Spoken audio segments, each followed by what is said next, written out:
millionaire mindset was a big one. So when you take all those, the money, the mindset, and the happiness, and you fuse them together, you have this balance of, I got to make sure I stay happy every single day, but we're going for the moon. And when, I sit down and have a meeting with people and talk about where I want to go, and I say, I'm not going for 50 million. I want to be a first $1 billion empire in this industry. People think I'm crazy. Even financing partners, the BDC, when I told them what I wanted to do, they said it's good to dream big. And I responded with, for you it's a dream, for me it's just my reality. And they weren't happy about that one. But listen, at the end of the day, don't let anyone get in between where you want to go. Surround yourself with people that accept you for who you are, understand, and will push you forward and not hold you back. Yeah. So without further ado, Zack, please introduce yourself. So my name is Zack Colavecchio. I am the CEO of Access Signs, CEO of Suntech Group, DJ and producer. Very happy to be here. I'm glad to have you on the Montreal Entrepreneur Podcast. So you have three things going on here, like you're DJing, which is pretty cool. For us to understand the person that you are today, who were you when you were in your teens or early 20s? A very big troublemaker. So that's something that when I speak to a lot of entrepreneur friends of mine, is something that is very common. We all had a time in life where we felt out of place. Okay. We felt like things didn't really make sense. And it's something that I realized actually later on in life throughout the acquisition of Access, that things started to fall into place of why I felt the way that I felt when I was, 12, 13, 14, Okay. In school, getting in trouble, trying to do things that they wasn't really allowed to do, in detention every day because I had way too much energy for sitting in a classroom all day and being in the box. So I have kind of this lane of myself as I build my career of entrepreneurial journey that I want to really work on the philanthropy side in education. Reason being is because I felt like I was stuck in a box, and it's you're going to be a doctor or a lawyer, you're going to be an accountant, or you're going to fail and you're not going to make any money. You really got to follow one of the trajectory lanes that society wants you to follow, or there isn't really much out there. And it couldn't be further from the truth. And I learned that later on in life. So my whole, I would say from 12 to 18 when I finished high school, went to CGIP and then, finished that, but decided not to go to university, was really a decision based on, as I got older, there were a lot of questions of me asking why. Why do I have to do it this way? Okay. Why do I have to answer this question this way? There's another way to do it. And I kept getting the same response of, well, that's the way it has to be done. And I wasn't comfortable with that. So I wanted to try and explore. And what better way than to branch out and do your own thing and try a bunch of things and see where it goes. But did you always feel like within your heart that you wanted to start your own business? I can't say yes. I think it's kind of something that fell into my lap. Okay. I got put into a situation which we can discuss about one of the family businesses, the Suntech Group business, which I got into at a very young age and got kind of forced into ownership. I've always wanted to be so-called what they call an entrepreneur and do a lot of different things, but it was never, I want to own my own business. I want to start my own thing. I would say until I finished high school, I wanted to be an engineer. Oh, you did? So I had a goal to go to ETS. It was like my dream school. I wanted to be a mechanical engineer. Okay. I loved sciences, but I didn't like that so-called box. So when I got to CGIP, that's when everything changed. Everything crumbled. And I said, wait a second. I was failing miserably. Very, very bad in sciences. And maybe it was a blessing in disguise that all this transpired because maybe if I would have done amazing and excelled at that, curriculum, I wouldn't be where I am today. True. Because I would have followed the trajectory of school, go to university, get a degree, and become an engineer. But what happened was I was failing sciences. My chemistry teacher pulled me aside and said, what's going on? I said, I really don't have any interest in any of this anymore. And that was after a year and a half of struggling. During that time, I was running the awning business. So I was already running a business, sitting in class and talking to my business teachers about things that happen in business, and they weren't able to answer the questions. Because for them, it's just theory. For them, it's just theory. They didn't have any practical knowledge of, what it takes to run a business. Yeah. How old were you back then? That was 17, 18, around that time. I had been in the awning business since I was 14, 15. Done every facet of the business. And Can you quickly tell us what that is? Like, what does it do? Yeah, business? So I have what I now call Suntech Group today was Chic Awnings. Okay. Pergolas, shutters, blinds, outdoor shading, a company that specializes in that. That was my grandparents' business that they always had throughout their lives. And because it was a family business, I kind of led into there at a young age. Started working with the company around 14, 15 and did everything. Did administration, was on the road doing installations, sold, learned how to sell at a very, very young age. And I was very good. on sales calls at 16 years old myself, selling products to these families in their homes. And I kind of developed this love for providing a feeling to people. So I fell in love with this. I'm going to provide you an oasis in your backyard that when you come home, you have this tranquility. Yeah. And just going to elevate your experience of being home. I like that. And that kind of started to teach me about people, about reading people, providing them with an experience. And when you take that with DJing, which I was doing at the same time, and reading a crowd in a DJ world, and you put the two together, you kind of get this crazy mix of I'm very good at reading people and controlling the room that I'm in and directing the conversation kind of where I want it to go, so that I can provide the best result to the people that are in front of me. And essentially, my grandmother passed away when I was about 20, and I was in a situation where my grandmother was the one that was really running the business, and my grandfather was selling. So we needed someone to run the business, or else the business was going to go bankrupt. So I stepped into that role of running the business with my family. Anyone who's in a family business knows that it's very, very difficult. Yeah. This experience would eventually help me now working with my mom in the sign business, but it was me, my aunt, and my grandfather for about 2.5 years. And then I said, this isn't working. The partnership wasn't working. It kind of just fizzled out. There was too much tension in the office. Nothing was really going according to plan. And I made the call to say, either I take the business and I run with it, or we close, because I can't do this. 6 months of going back and forth of what are we going to do? What are we going to do? Led to them saying, we're out. Just take the business. How old were you at that time? 21. 21. Yeah. That's a big responsibility. Yeah. It wasn't a big business. You know, we were doing about $500,000 in sales a year, a couple employees, nothing major. But in taking that over, I was presented with cards that not every 21-year-old should be dealt. I found out through, different ways and through my accounting team and my accountants that I was working with that the company owed a lot of money to the government. Why? Backstory, family, the way they were running things. But I was now 21, owned my condo, had an asset that the government could take if they really, really wanted to. Yeah. And I was presented with go bankrupt or fight, So pay it down. Keep my head down and just chunk away.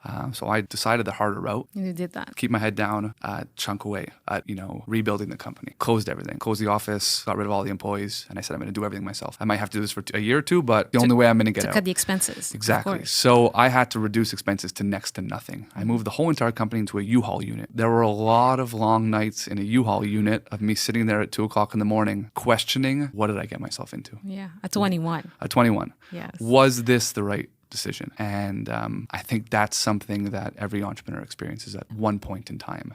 And I think it's recurring. When things are hitting the fan and things aren't going very, very well, it's very easy to say, what did I get myself into? Yeah, the despair, yes. Is this worth it? And when you find something that you're passionate about, whether it be business, whether it be one aspect of the business, not necessarily the industry, but that feeling that I was able to provide to people is what kept me going, because you have to have that. You need something that you're passionate about. You need something that makes those moments worth it. For sure. And I kept my head down, built the company up to about $1 million in sales. Got ourselves out of that slump, and then Access happened. So that was another challenge on its own for managing the businesses, because Access signs needed way more work than what was anticipated. So tell us, that's a nice segue into sign. So tell us, what is Access Sign? So we are a commercial architectural signage manufacturer. We work with retail chains, developers, architects, designers across the US and Canada, and provide signage solutions, architectural paneling, digital signage to companies all over North America. Yeah. We have a very, very good book of business that we've worked on growing in the last year and a half. But the important part of it is how I got there. Yes. So my mom's been in the business for 40 years. My aunt, while she was even with me at the awning business, has been in the business for roughly the same. They owned a company together when they were 20, started their own little thing, and they kind of branched off in different directions as they grew more experienced in the industry. So my whole entire life, I was surrounded by signage, surrounded by art. Surrounded by branding and logos and marketing. And what happened was this plague that we all got hit with, COVID. During COVID, my parents had moved from the West Island to Griffintown, where I was living. My sister had moved from the West Island to Griffintown,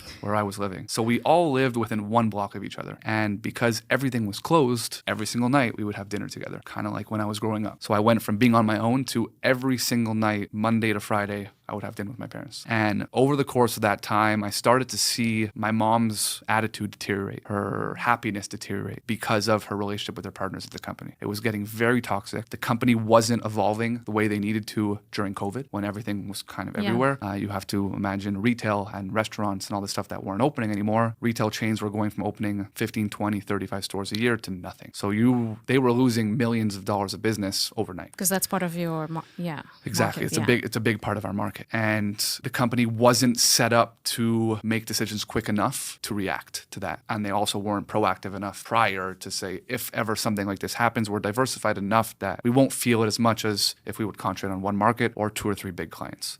So when I started to see this happen, I said to her, let's buy the company. And the response I was given was, are you crazy? You're nuts. It's never going to happen. Every week I would kind of bring it up. So what do you think about buying the company? Oh, yeah. Keep dreaming. Week after. So are we going to do this or not? And it was a constant 6 months of me saying, let's buy. This is a great opportunity. The relationship isn't great between you guys. The company's on a decline. It's a great opportunity to get in right now. After 6 months, she finally said, okay, but how? She was a partner in the company already. My mom owned 21%. 21%. And at that time, there were 3 other partners that owned the other 79%. After 6 months, she said, now we got to figure out the how. I don't know how you're going to do it. I said, let me worry about the how. You just commit to saying. That led me speaking to banks who said, no chance. The company's not making money. We're not going to invest. Other bank, private investors, we're not interested. After about 6 months of me searching and trying to figure out the how, I ended up signing a deal with the BDC who funded the whole transaction. Nice. They agreed to buy the company, but there were conditions. Of course. One of the partner was suing the company. That had to be settled. And then the negotiations had to happen on final amounts. So I had to come in as a mediatory party who settled the lawsuit for the company because none of the partners were speaking to each other before even owning the company. So I was acting on the best interest of the company before even owning the company, and that took about 6 months just to do that. Another 6 months. Yeah.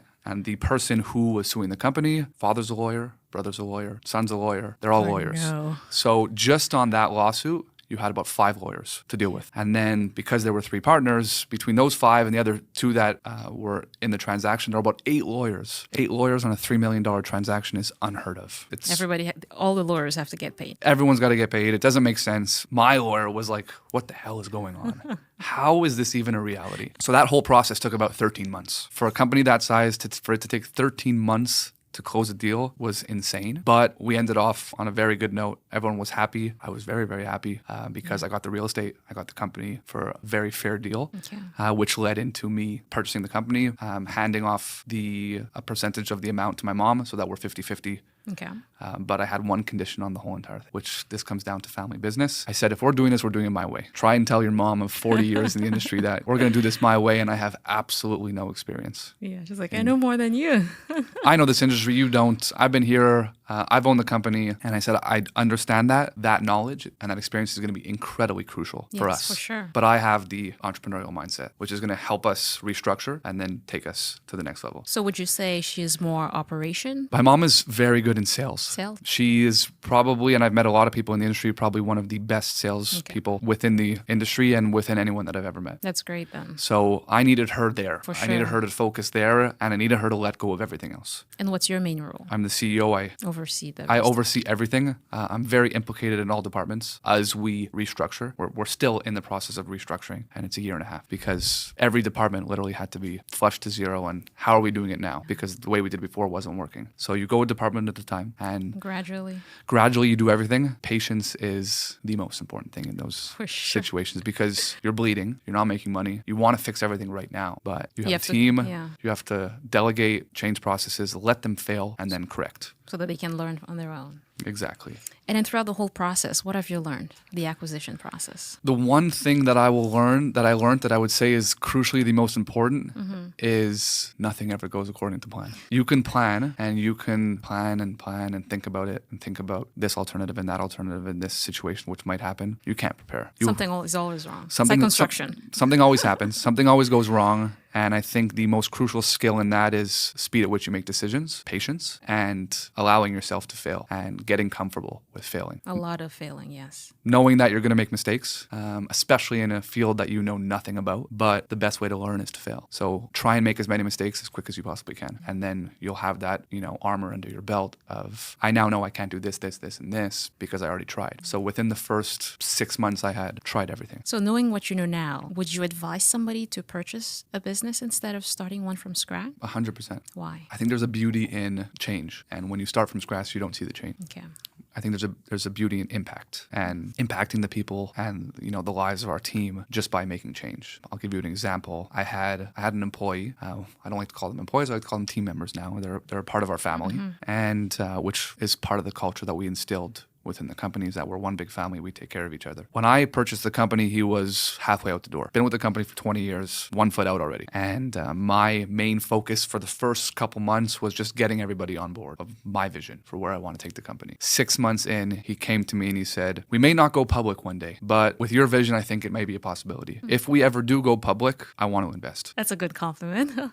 So to hear that from someone who was halfway out the door, Yeah. and miserable and wasn't enjoying coming to work every day is the little things that make it all work. The financial gain and the profits and the growth of the company is great, but when you start affecting the lives of the people around you, I think there's so much gratitude and beauty in that, and I don't think you can get that in starting something from scratch. Yeah. There are times where starting something from scratch is great, but there are advantages to purchasing a business, and if you're up for it and if you're willing to take the risk and have sleepless nights and everything be on your head and on your shoulders, I would always recommend it. And I will continue to recommend it. Just make sure you're ready. And when you purchased, now you're the new owner coming into work. How did the employees react to the new boss? Very challenging. The company really didn't have any culture at the beginning. I've been in and around that business since I was born. So I saw the fluctuation. I always used to call it the graveyard. I used to tell my mom, I'm walking into the graveyard, because you used to walk into the building and there was no atmosphere. Everyone was behind a computer doing their job, and that's all it was. It was a job. There was no camaraderie. There was no fun. There was no excitement. And I took a very alternative approach to that at the beginning. Okay. Most people are come into a company and say, I'm going to do this, I'm going to do this, I'm going to do this. It's going to be great. It's going to be fun, all that stuff. I came in and the first meeting that I had with the whole team, I said, I'm going to make a lot of mistakes. And I know absolutely nothing about this business. Good way to get everyone confident about, your abilities. But I said, even though I say that, and I'd never run a business like this, I've never had a team this big, I know nothing about the industry, and I'm going to make a lot of mistakes. We're going to act quick, we're going to fix quick, and we're going to have a lot of fun. It's a good way to start a meeting. And we're going to do it in a way that gets everybody on board and really make it so that we're all one big family. So I'm going to be on the shop floor with you. We're going to be testing things. We're going to be doing things. I'm going to be on the road. I'm going to be at suppliers. I'm going to be everywhere. But we're going to fail fast and learn quick. And how many people? When I bought the company, we were 28. 28? We're now 50. Already? Yeah. We're 1 year? Yeah, a year and a half. Wow. Yeah. I'm in the process of onboarding another 3 people right now. So we're just about to hit 50 about this week. Wow. So you're growing really fast compared to where the company was. Yeah, revenue-wise, we're at about 80 to 90% growth year on year.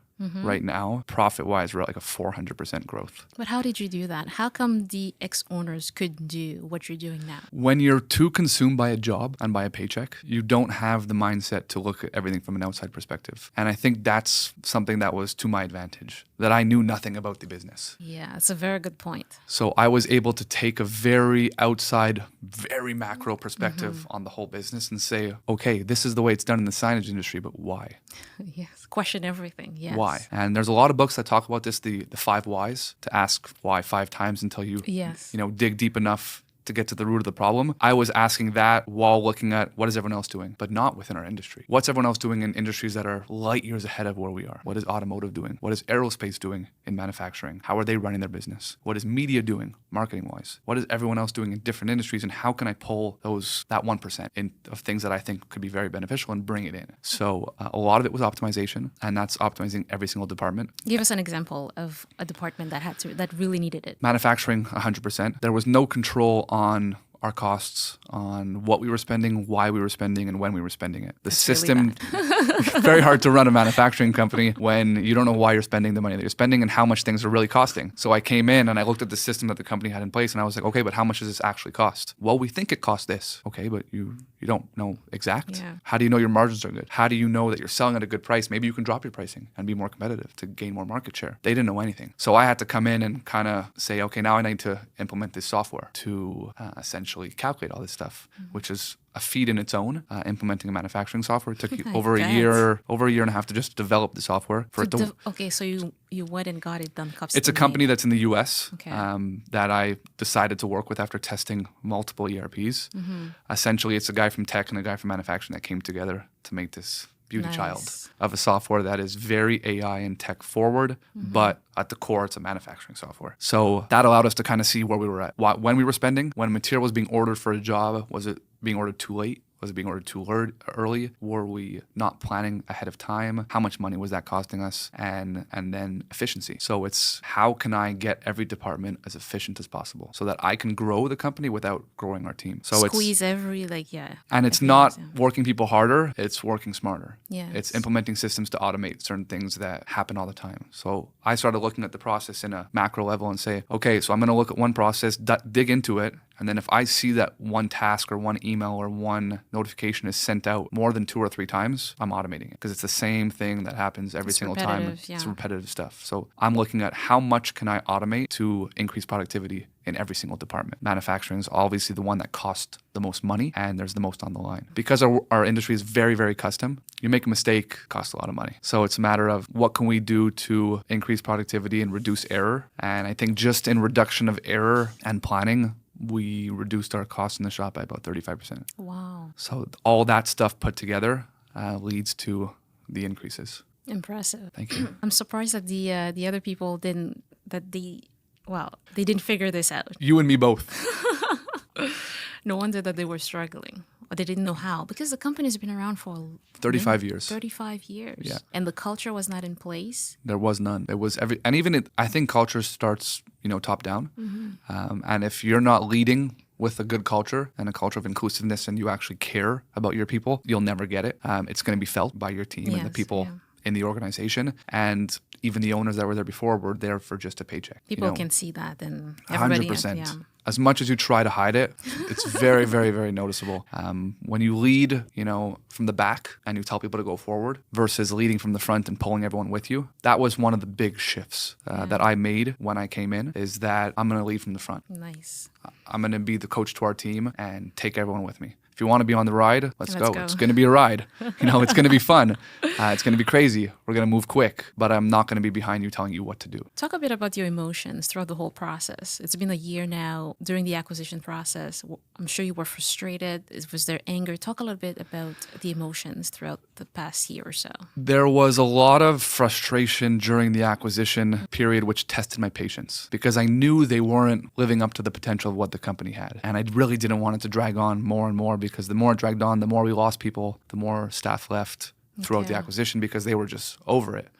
And I was very frustrated along that 1 year period. And partners had left, but they were still partners. My mom was running the company.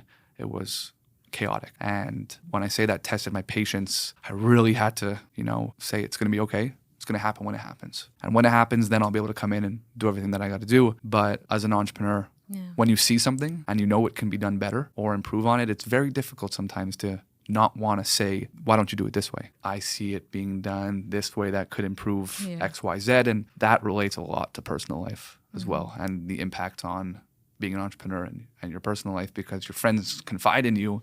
They don't want to hear, okay, but why didn't you do it this way? They just want you to listen.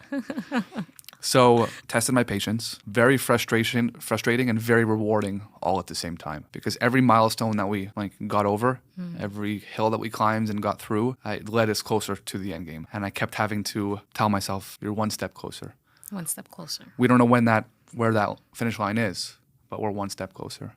Baby steps and we'll get there. That's very encouraging for anybody listening that is going through something like that. Yeah, so it's a lot of people talk about goal setting and macro goals versus micro goals, and you know where you want to go, but you don't necessarily know everything that it's going to take to get there. And it's kind of this gradual uphill battle. As long as you're going uphill, you're doing something right. But there's peaks and valleys along the way. Expect that.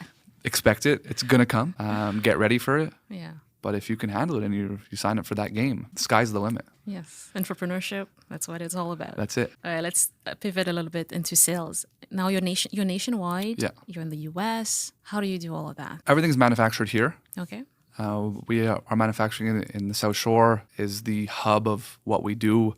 The company over the past 35 years has built a partnership of installation companies and signage companies across US and Canada that we essentially ship our signs to them.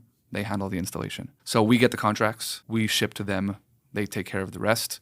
But it's always us handling the communication with the client. That's good. They're kind of working as an auxiliary department of our company. And that has led to more partnerships, more business, and more flexibility. You know, you don't have to necessarily increase your overhead to have a team here and have a team there. Yeah. Partnerships are the way to go. You know, and that will lead to certain acquisitions. If I'm giving a company 85% of their business, I may as well buy the business.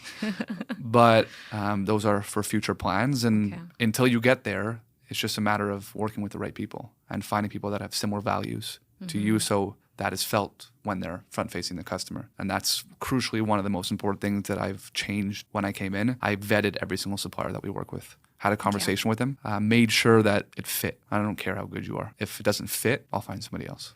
So walk me through that process. You have them on a Zoom because they're far away, or do you have to go and meet with them? A lot I went to meet. Okay. The key ones I went to meet. The rest was phone calls and Zooms, and then gut feeling. So seeing the way they communicate with clients, seeing the way they talk to me and my staff, and saying, does that work or does it not work? And there were some times when I had to bring it up to them and say, listen, this doesn't work. And a lot of them made corrective course and fixed the things that, you know, didn't work for us. But there were a handful that I just said, we're not working with these people anymore. Makes sense. Yeah, for sure. And how do you generate sales? You're in the B2B. How do you go about getting new clients? So our sales team, we're very, very fortunate right now that we don't necessarily do a lot of outreach. We're starting more now, you know, with the rebranding, with the new website, with all the marketing that is following. But a lot of it is networking. A lot of it is past relationships, past jobs. People come to us, especially with my mom, you know, having 40 years experience in the industry. Everybody in the industry knows her. Okay. So that leads to having amassed a massive network of people that will want to come to us because someone that they know trusted us and they felt that confidence. So when a recommendation comes from a friend of yours that like, no, you got to call them, you'll have nothing to worry about, that trust factor comes in, and it's building on that. For So sure. I would say it's about 25% outreach, cold calling, cold emailing, LinkedIn, driving around and seeing developments that are going up and then just walk up in to the them. area. Okay. Walk up to the site, find out who the GCs are, and continuous outreach in your network. You know, keeping yourself top of mind, keeping the company top of mind in the network the niche that we want to target. Okay. And you deal also with a lot of big brands. Are they more like repeat business or? Yeah, so we have, I would say, 15 to 20 clients that are repeat business every single year. The volume fluctuates, but we like to come in when they're on the rise to kind of help them organize. So we don't really just act as your vendor, that we provide your signage. We really try and act as an extension of your company. We're your department and you're part of our family now. So we're here to take care of you and make sure that all this stuff goes as smooth as possible. We've seen a lot of success in that approach because a lot of companies that people work with are just a vendor. They're just a supplier that supplies a product, whereas we try and come in and optimize their process and optimize the way they operate on the signage side of their business. So a lot of it is, 10 to 15 stores a year, 20 to 50 stores a year. We have some that do 50 to 100 stores a year. And that's, I would say, 80% recurring year on year. That's pretty good. It gives you a solid base. I don't think it's something that, listen, if you're comfortable staying where you are, it's great. But if you want to grow, relying on that and getting comfortable with the people that you work with may not always be the best approach, because if you want to grow, you got to get yourself out there. And that's where we're at. How can we grow? How quickly can we grow without overextending ourselves and get into new markets? I had a meeting today, actually, with a manufacturer of parts that we use in our signs. And they presented me with a new product, a product that they supply, but not to our industry. And I was in the meeting and the guy said to me, I don't know how your brain works, but I love it. So I'm going to show you something that we don't necessarily show in these meetings because signage companies don't necessarily go there. But I'm very creative, I'm very entrepreneurial, and I'm always looking at what can I grab? What's the next opportunity within our industry and within different brackets and branches that we can branch out on of stuff that we already do. And now my mind's racing on what can I do with that product? Like, where can I take that product and bring it into our catalog of things that we can provide? I fully understand what you just said there. I had a post the other day. I talked about sometimes, like, as entrepreneurs, like, we're always thinking about what is the next thing, but simultaneously we have to be aware that we can't just be jumping to the next thing, otherwise we never go anywhere. So there has to be like this little balance, to be able to move forward. 100%. And I think that point, like talking about that comes down to the team that you have around you. You can't have all people like us on your team. It's going to be chaotic. You won't get anywhere. You're gonna hit walls everywhere you go. So it's very important to have the team around you that can kind of narrow yourself down. So, we're the creative thinkers that think big, think very grand, think, we're going to the moon, and we're a bit delusional sometimes. We're doing a lot of different things, which can get very, very chaotic. But you have those people that are beside you that say, okay, this is a good idea. This is a good idea. How do we have to, what do we need to do that? And let's narrow ourselves down and try one at a time and not do 100 things at once. As you see, I have multiple businesses. I like to do 100 things at once. But who's stopping you? Who's putting the brake on the pedal to say, hey, Zach, let's do this one first before we move on to the next project? Within my team, speaking just access, my director of operations has been in the sign industry for 45 years. My production manager, my director of production is an engineer. So he's the more pragmatic of okay, but how are we going to build it? And then I have the side of, I've been around forever. No one's ever done this. So I get that defense. And listen, sometimes I say, okay, but that's great. That's the beauty of it. No one's ever done it. And then we kind of sit down and brainstorm and find a way to bring it into our market, and then bring my mom in to say, now how can we market this? How can we sell it? Because we have this product that can blow up, but we now have to bring it to market. And the CFO comes in and say, we're not paying for this. Oh, yeah. We don't have the budget for that. We can't do this. We can't do that. Stop spending money. Stop traveling to go see new products. Yeah. That's the beauty of having a team around you, for sure. Because otherwise you keep bouncing everywhere. Yeah. That's it. They keep you on the track, entrepreneurship is a journey that it's not a straight line. You're avoiding rocks. There's things being thrown at you, and having a team that can kind of keep you within boundaries, but also allow you to explore and it not feel restricting. Because a lot of times if you don't have the right people around you, it can start to feel restricting, like I'm being held back from doing something that I want to do. And having that balance of the two is what keeps you of not derailing too much. Or maybe they're too afraid to tell you no. There's that too. That's a very big possibility. As the CEO of the company, sometimes people aren't necessarily as comfortable to say we shouldn't do this or don't do that or this makes no sense. So I think it all comes down to that team. I guess that's the difference between being a solopreneur and when you're building a business. As a solopreneur, you're alone. So all of your ideas stays with you. You can't talk to other people, say, this is good, this is not good. And then you just go everywhere. Sometimes you lack focus and direction just because of that. Yeah. And that's a big thing. I've been posting a lot about it lately, but I joined EO. Yes, which is essentially something that I had never heard about until this year. Maybe there's a reason, because I had that whole part of me that was solopreneur. The awning business was very much solopreneur. I was doing everything at the beginning, and then I started to realize that I can't do it all myself. So I had to start to build a team. This year, I got presented with EO. EO is an entrepreneurial organization that is worldwide. Each major city has its own chapter. And basically, a client of mine from the awning business is in EO, told me, you'd be the perfect fit for this organization. And I was like, okay, I'm going to start looking into it. 4 days later, one of my suppliers from Quebec City, who's around my age, said to me, I'm part of this organization, EO, for the Quebec chapter, and I think it'd be amazing for you. It's all business owners. It's all people that do over $2.5 million US a year in revenue, and they vet who goes in very, very rigorously. So you're vetted by their staff. You're then put in the group chat saying, here's a nominee to join the EO. Does anyone have any, how do they say it, comeback or reason why we shouldn't let him in? So you're vetted by the team, and then you're vetted by the whole group of members. And within about 2 months, I was accepted into the group and provided me with something that I was missing that I didn't know I was missing. What is that? As an entrepreneur, it's very hard to speak to people within your inner circle about the things that you go through every single day. There's a lot of stuff you don't want to let people in on. There's a lot of stuff that people don't get and can't comprehend. And in a lot of times, you're not looking for sympathy. You're looking for experience. You're looking for someone that can actually provide you with value. And not to say that that support system that you have is not important and not valuable, but for effectiveness in business, having that kind of community that you can go talk to, which leads to, that team that's around you that you can actually talk to about things and not always be shut down, provides you with a space that is safe, that you can be entirely open about everything that is happening. And they're very structured in their approach. Basically, the chapter is split up into forums of 8 to 10 people, which is your inner community. NDAs are signed. There's a lot of confidentiality, and you have to go very, very, very deep into the emotional aspect, how business is affecting your life, how you really feel, your business, the 1% of your business that no one really knows about. And it allows you to fully open up. And they have a strict rule of you cannot give advice, which I thought was very, very interesting when I found about that. So they cannot give you advice? They cannot. No one can give anybody advice. They have to share from experience. Oh. And then it's up to you to do what you want with it.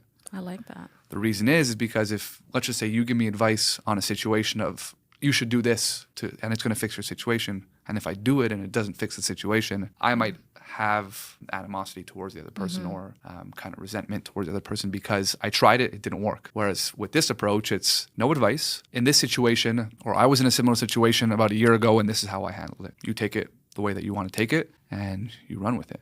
So you have to use your discernment to see, is it good for you or not? Correct. You have to be the one to make the decision whether or not you want to implement what they did.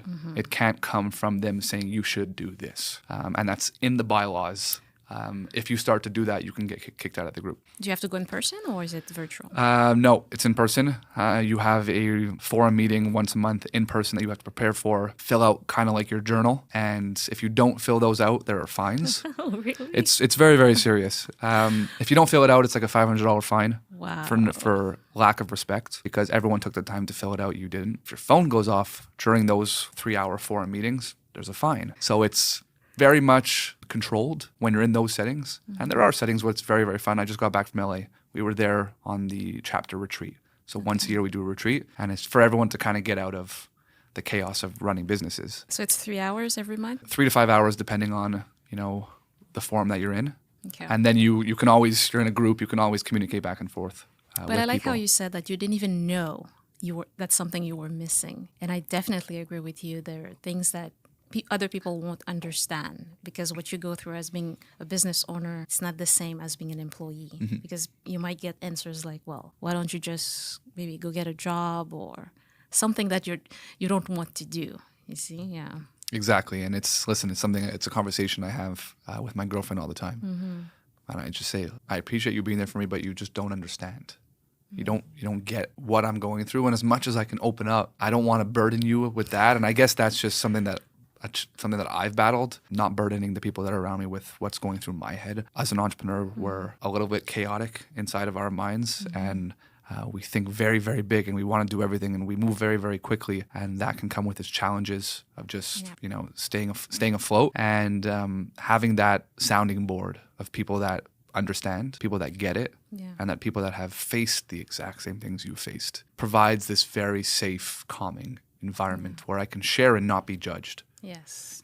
Because another aspect to it is because it's businesses that are all over a certain, volume and revenue, number of conversations are a little bit bigger. So if you're speaking to someone, and this is not to discredit people, our chefs and that are very, very happy with the money that they make. But when I'm talking about a $5 million deal and that I'm not happy with this and I'm not happy with this and I'm not making enough money on this deal, and you have someone that is making minimum wage, they're just like, yeah, well, when I'm making minimum wage. What are you talking about? Like, that's amazing. You're talking about a $3 to $5 million transaction and I'm doing this. And I was like, I understand that.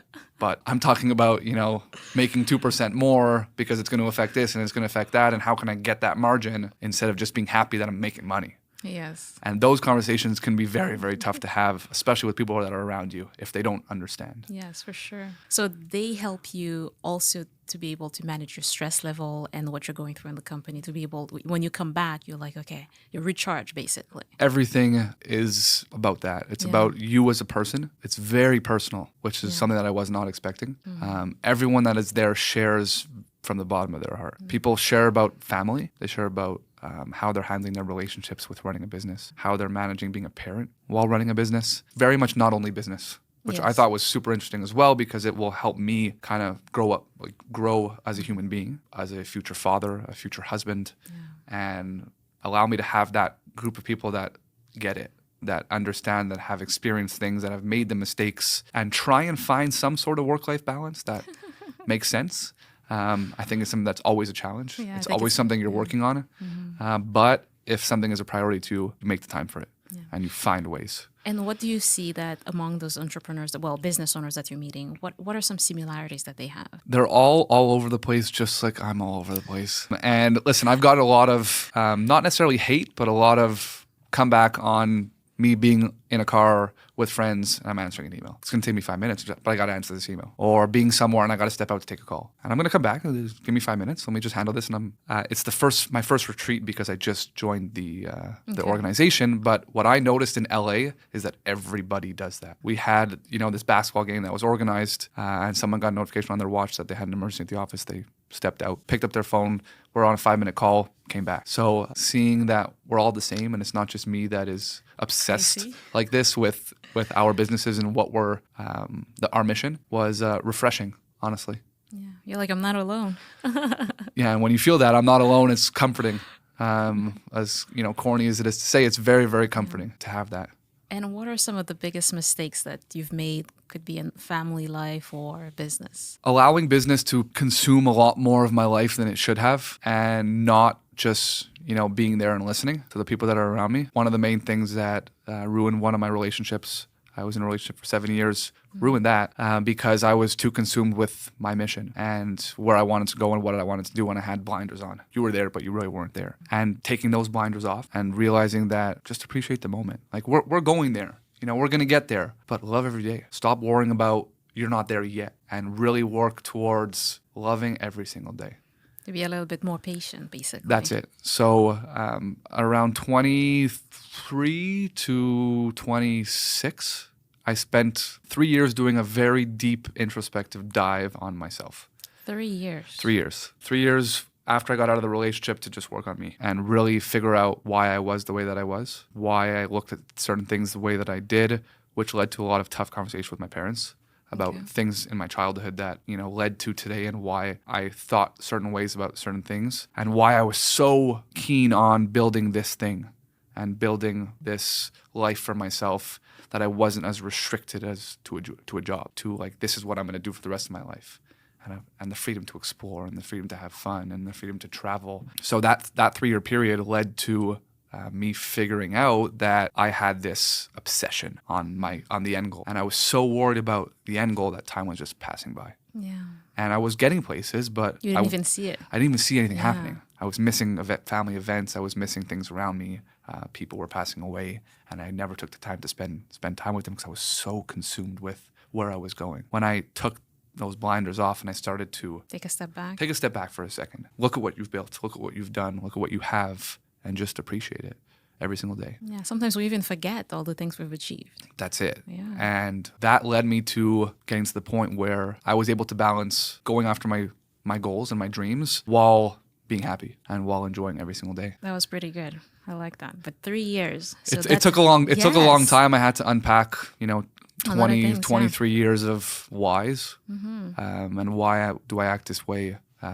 Dealt with anger management when I was, younger. Why was I feeling that way? Why was I so angry? Why was I so rebellious? And where did it all come from? Like, what was I trying to achieve by being that way? Okay. And yes, it took time. Yes. But to sit here, at 28 years old, about to turn 29, and say I've got it. I don't got it all. I don't have it. I don't have it all figured out. And I don't think I ever will have it all figured out. Probably but not. I've got the happiness down, and I wake up every day, and I can't wait to start. You're like, Monday, yay! Listen, for me, Monday's the best day of the week. It's a new challenge. It's a new week. It's a new opportunity to do something incredible and work towards a dream, work towards a goal of building something. And Gary Vee talks about this a lot of, stop worrying about the macro goal and enjoy the process. Enjoy the journey of where you are going in every single day and being happy with that.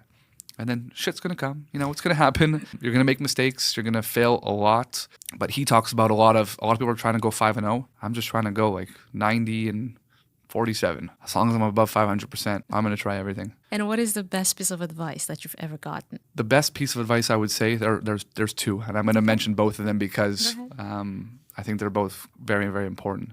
One, it's going to be okay. Everything's going to be okay. As bad as things get, it's going to be okay. And I use a very, very dark analogy on when things are going bad, which is not for everybody, but an analogy on it could always be worse. It's just business. It can always be worse. Yeah. You lose money on a deal, okay, you're still alive. Your family's still here. An employee makes a mistake that costs a lot of money, no one's dying. It's just business. And that kind of puts things into perspective of, it's all going to be okay. And the second piece of advice I got at a very young age from one of my ex's fathers, who was a very prolific businessman in Montreal. He said, never say, I don't know. When someone asks you a question and you don't know the answer, never say, I don't know. What do you say? Let me get back to you. I'll get you the answer. Let me find the answer for you. Let me figure it out. But never say I don't know. I like that. And that's something that I've held with me, and it helped me so much at the beginning of the journey of buying Access because I knew nothing about the industry. So people were asking me questions, and I was like, listen, I really don't, in my head, I'm like, I really don't know the answer. But let me go and get you the answer. Okay. Let me find out, and I'm going to come back to you. And it helped me a lot because you're honest about the fact that you may not have the answer right now, but you're going to go get the answer. And a lot of people respect that. The ability to say that I don't know something and not just act like you do. So I don't know the answer, but I'm going to go get it for you. And it also pushes you to go and find the answer. Instead of saying, well, I don't know, and then you just say, I don't know. Exactly. Yeah. So there's a lot of benefits to that lead off of that. It's really nice. And what are your plans for the next 3 to 5 years? So we're going to be opening an office in the U.S. next year for Access and the awning business. Our first target is Miami, and then second target's L.A., so East Coast, West Coast. With that will probably come 2 to 3 acquisitions per year. So my goal by the end of 2023 was to set the company up to be in a position to scale and to have our plans in order. And then from 2024 to 2027, 28, and then as we grow, 2 to 3 acquisitions per year. Okay. So acquisition meaning buying competitors. Yeah, buying competitors to basically increase our market share and our kind of our visibility in different states and Is that here in Canada, or it doesn't matter? It could be in the U.S. as well. It's going to probably be split half, if not more the U.S. Only reason is because volume in the U.S. is another game. We have a client that we handle their Canada locations. Another company or two handle their the U.S. Canada, they open 10 to 15 a year. U.S., they open to 100, 150 stores a year. Wow. So the volume game is crazy once you start going to the U.S. I have a very, very good tax specialist that's on my team that is taking us there. And he has been doing this for 35 years, works in the $100 to $500 million acquisition range. And he said to me, Zach, you've got it. You've figured it out. You're on the right direction. Just make sure you're ready. Don't go until you're ready. Because once you get there, and you get into the U.S., it's going to be fuel in your rocket ship that you've never even experienced. But you will crash faster than you will grow if you're not ready. And you'll break all the systems.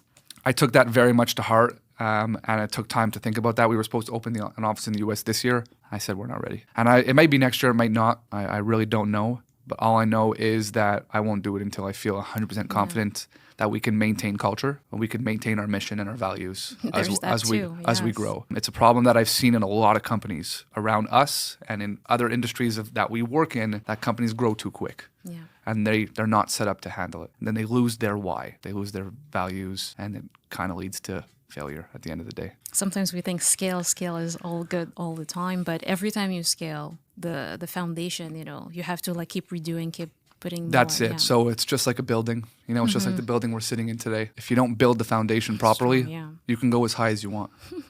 It might work for the first 10 floors. It might work for the first 30 floors. But you'll get to a point, if you don't do the groundwork properly, it's going to fall. Yeah. And I don't want to make that mistake. Slow and steady wins the race when it comes to those things, while managing, the macro speed and the micro speed. So what is your day like? Because you have a lot on your plate. Yeah, it's because we're still in the process of optimizing. I'll give you an example. Today, the last couple of days, I've had to restructure my whole project management division at Access because it just wasn't working the way it was run. I had to appoint a director of project management and restructure the team. I find myself in whatever comes to me, whatever needs the most attention that day. I have my task list of things that I want to do that day, balance between things that I got to get done for, for the job as being the CEO and things that I want to get done for the growth of the company. I find myself still very implicated in the day-to-day operations of the company. My goal for the next 6 months is to gradually come out of the day-to-day operations once I have the proper people in place to handle each department. So my day-to-day is operating, very much operating Access Signs, working on plans for Suntech and operating that business because it's really only me, and I utilize some of the team members from Access, but the company is really me. So balancing that and seeing what our next steps for that company, and then DJing on the weekends, which is totally unrelated, but a passion of mine that people have asked me, like, you now own this company that's almost worth $10 million. You're still DJing? And I was like, I will never stop. It's not in the plans and it just won't happen. So when somebody meets you, how do you introduce yourself? Hey, I'm Zack. And what do you do? I like to call myself, or what is tokenized, as a serial entrepreneur. I don't just say entrepreneur because I like to do 100 different things, and I like to be kind of everywhere. And I'm always looking at what's next. So there's always another opportunity. My father-in-law is a very wealthy entrepreneur. We're looking at different things to do together, and I'm fortunate enough to have someone that has run a business for a very long time, as guidance in certain questions that I have. So I say, I'm Zack. I'm a serial entrepreneur and a music lover, and that's the way I introduce myself. And I think it's an ever-evolving thing that I haven't figured out yet. I haven't figured out the proper sentence, the proper tagline to go next to my name. It's something that has changed from, I'm an entrepreneur, I'm a business owner, to I'm a serial entrepreneur and innovator. There's definitely a side of philanthropy that is going to come into that, and community building and taking care of the community that is around us. But I'm not there yet, and I think that's the beauty of it. So now let's move on to the short answer questions. Unless there was one particular point you wanted to make. No. We covered everything. We went places that I didn't plan on going, but I think that's the beauty of these conversations. Yes, exactly. So what are some books that you like and you think entrepreneurs, it's a good idea for them to read? I will definitely say all of Gary Vee's books are very interesting in different different ways. I like to balance books that are very structured in Gary Vee's approach of like happiness first and the rest will come with the business strategy books. I'm actually reading right now, I believe it's called The Next 5 Steps or My Next 5 Moves, Patrick Bet-David. I'm in the process of reading that one right now. Incredible book. It was actually given to me from my father-in-law, who is very, advanced on the book reading and likes to read all new books and is an innovator. And it has helped me a lot in operating the business and what are the next 5 moves for our company.